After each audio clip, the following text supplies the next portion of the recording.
Ujosep shimla labia ka jaga sa ha kayim basa kababon ujiso shim don jakashu ha kom kine ke jaka ha kom kine ke brio ha kom kine ke ingasem nanda Nongsumar Kim basa shimla la banyo I ya wonom penem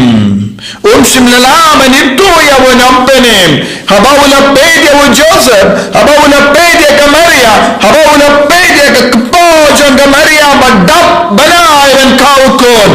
shimla sauto bade unam penem ubahat banwan hakane ka porte baladanga pediang ya wo ka jingim janga kan kala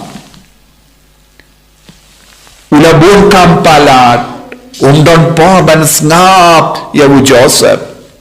lesi Joseph umat banon ladapi pedian yangi pinso yo jingkar ko haking basa jombi ban po ban snap ban po lesi ban kili pidena padon pore ye hakene ke jukka ba menda bon ke brio bam don shkor sho ya ki wai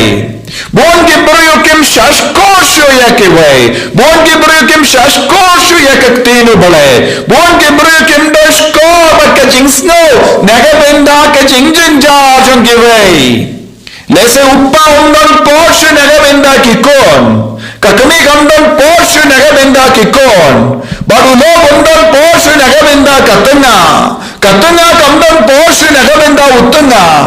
kikon gamdon porsche naga menda kini kipa namar kaperte kabamangi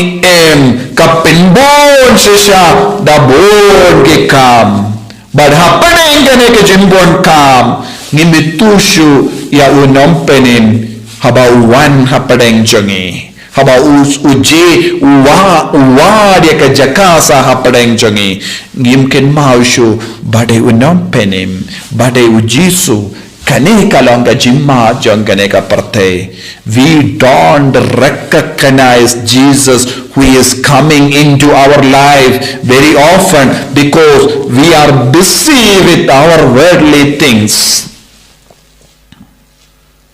We are so busy people, so we reject Jesus. Kejimbon kam jangi kapolong yangi ban kendai tiaw Jesu na kajingim jangi.